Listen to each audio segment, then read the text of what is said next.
আসসালামু আলাইকুম, স্বাগতম বিডি জব গ্যালারি চ্যানেলে। আজকের ভিডিওতে দেখবেন বাংলাদেশ আনসার ও গ্রাম প্রতিরক্ষা বাহিনী নিয়োগ বিজ্ঞপ্তি সম্পর্কে। আজকের ভিডিওতে থাকছে পরীক্ষা পদ্ধতি কেমন হবে, লিখিত পরীক্ষা কবে হবে, আবেদনকারীর সংখ্যা কত, কোন কোন পদের পরীক্ষা হবে, পরীক্ষার প্রশ্ন কেমন হবে, থানা ও উপজেলা প্রশিক্ষক ও মহিলা প্রশিক্ষিকা পরীক্ষা শেষ কবে হয়েছিল এবং সম্পূর্ণ প্রশ্নের সমাধান। তাই ভিডিওটি শেষ পর্যন্ত দেখার অনুরোধ রইল।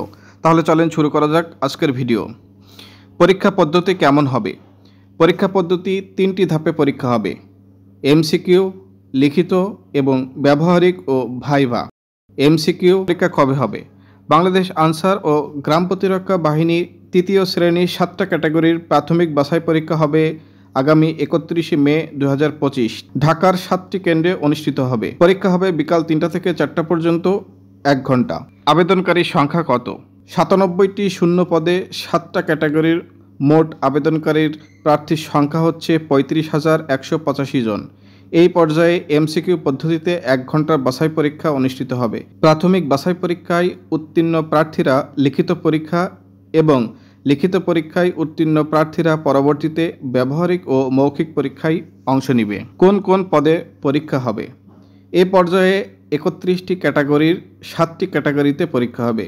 7টি ক্যাটাগরির মধ্যে রয়েছে থানা ও উপজেলা প্রশিক্ষক ও থানা ও উপজেলা মহিলা প্রশিক্ষিকা, লিপিকার কাম কম্পিউটার অপারেটর, পোস্টিং সহকারী, প্রুফ রিডার ও অফিস সহকারী। পরীক্ষার প্রশ্ন কেমন হবে? গত উপজেলা ও থানা প্রশিক্ষক ও মহিলা প্রশিক্ষিকা পরীক্ষা হয়েছিল লিখিত এবং ভাইভা, কিন্তু এবার এমসিকিউ পরীক্ষা আগে হবে, তারপর হবে লিখিত ও ভাইভা। এই পর্যায়ে দেখব সর্বশেষ যে পরীক্ষাটা হয়েছিল উপজেলা ও থানা প্রশিক্ষক ও মহিলা প্রশিক্ষিকা পদে। পরীক্ষাটি হয়েছিল গত 14 জানুয়ারি 2023 তারিখে। পরীক্ষাটি হয়েছিল লিখিত, 1 ঘন্টা 30 মিনিটের পরীক্ষা, 70 নম্বরের। প্রথমে বাংলা অংশের সমাধান দেখব। বাক্য সংকোচন করুন।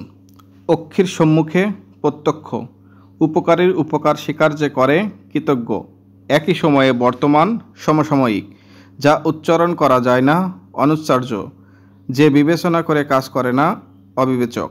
বাগধারা অর্থসহ লিখুন। বাগধারা সম্পর্কে অসাধারণ সব টেকনিক নিয়ে ভিডিও দেখতে চাইলে আমার চ্যানেলে প্লেলিস্টে চলে যাবেন, সেখান থেকে দেখতে পারবেন অসাধারণ সব টেকনিকের মাধ্যমে কিভাবে বাগধারা শেখা যায়।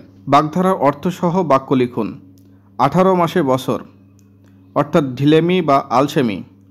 সুমনের কাজ সবসময় 18 মাস বছর লেগেই থাকে। চিনেজক অর্থাৎ নাসরবান্দা। জাকিয়া পড়াশোনায় চিনেজকের মতো লেগেই আছে। ডান হাতের ব্যাপার অর্থাৎ ভোজন করা। দেরি না করে চলেন, ডান হাতের ব্যাপারটা সেরে ফেলি। বর্ণচোরা অর্থাৎ কপটচারী।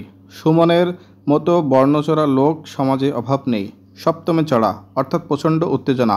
বিশ্বকাপে ফুটবল খেলা দেখে মনে হয়েছে সপ্তমে চড়ার মতো। শুদ্ধ করে লিখুন। প্রত্যুষ, জ্যৈষ্ঠ, ভক্ষণ, স্মৃতিসৌধ, পরীক্ষা। মেট্রো রেল সম্পর্কে 10টি বাক্য। 10টি বাক্য বলতে গেলে ভিডিওটি অনেক বড় হয়ে যাবে, তাই আপনারা যারা পিডিএফ ফাইলটি নিতে চান আমার ডেসক্রিপশন বক্সে দেওয়া থাকবে, সেখান থেকে সরাসরি ডাউনলোড করে নেবেন। গণিত সমাধান।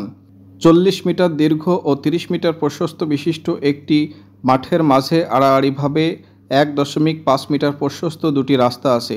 রাস্তা দুটির ক্ষেত্রফল কত? উত্তর 102.75 বর্গমিটার। কোনো শহরের বর্তমান জনসংখ্যা 80 লক্ষ। ওই শহরে জনসংখ্যা বৃদ্ধির হার প্রতি হাজারে 30 জন হলে 3 বছর পর ওই শহরের জনসংখ্যা কত হবে? 87,41,816 জন। যোগফল নির্ণয় করুন। a-2 plus a plus 2 by a square plus 2a plus 4। উত্তর হবে a into a square plus a by a cube minus 8। ইংরেজি সমাধান। Translate into English. সে কি নিয়মিত পড়ালেখা করে? Does he study regularly? তাকে ভেতরে এসে চা খেতে দাও।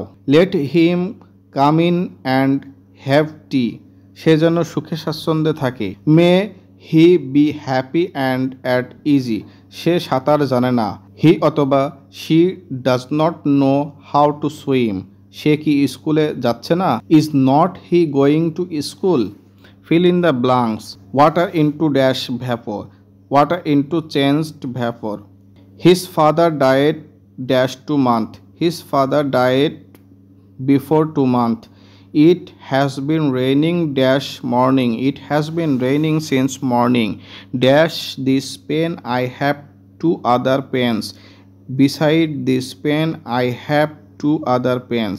The sky is dash us. The sky is above us. Make sentence with the following phrase.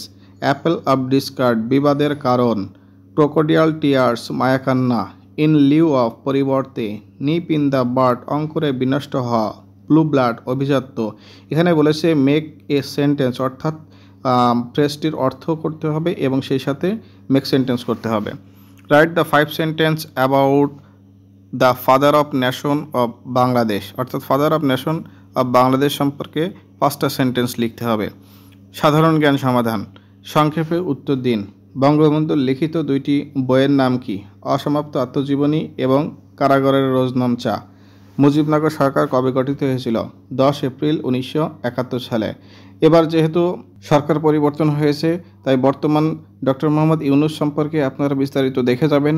Doctor Mohammad Yunus সম্পর্কে বিস্তারিত দেখতে হলে আমার চ্যানেলে 2টি ভিডিও আছে, সেখান থেকে দেখে নিতে পারবেন। জাতীয় শিশু দিবস কবে? 17ই মার্চ। বাংলাদেশ আনসার ও গ্রাম প্রতিরক্ষা বাহিনী কত সালে গঠিত হয়? 12ই ফেব্রুয়ারি 1948 সালে। নীল দর্পণ এর লেখক কে? দীনবন্ধু মিত্র। জাতীয় সংসদের স্থপতি কে? Luis icon. খেতাবপ্রাপ্ত 2জন মহিলা মুক্তিযোদ্ধার নাম লিখুন। ক্যাপ্টেন ডক্টর সিতারা বেগম এবং তারামান বিবি। বাংলাদেশের জাতীয় পতাকার দৈর্ঘ্য প্রস্থের অনুপাত কত? 10:6 অথবা 5:3। কাতার ফুটবল বিশ্বকাপ 2023-এর সেরা উদীয়মান খেলোয়াড় কে ছিল? এনসো ফার্নান্দেস, আর্জেন্টিনা। ইউক্রেনের মুদ্রার নাম কি? ইউক্রেনিয়ান হিব্রুনিয়া। WHO এর বর্তমান মহাপরিচালক কে? Tedros Adhanom Ethiopia. UNHCR এর পূর্ণরূপ কি? United Nation High Commissioner for Refugees. বাংলাদেশের সর্বশেষ আবিষ্কৃত গ্যাস ক্ষেত্রটি কোথায় অবস্থিত? সিলেটের জকিগঞ্জে। ILO এর সদর দপ্তর কোথায় অবস্থিত? Geneva, Switzerland. কমনওয়েলথের বর্তমান সদস্য সংখ্যা কত? 56টি। সর্বশেষ সদস্য টোগো। ধন্যবাদ ভিডিওটি শেষ পর্যন্ত দেখার জন্য। আজকের প্রশ্ন উত্তরের PDF ফাইলটি কেউ নিতে চাইলে সরাসরি ডেসক্রিপশন থেকে ডাউনলোড করে নেবেন। জব পরীক্ষার প্রস্তুতিমূলক ভিডিও দেখার আমন্ত্রণ জানিয়ে আজকে এখানে শেষ করছি। আসসালামু আলাইকুম, আল্লাহ হাফেজ।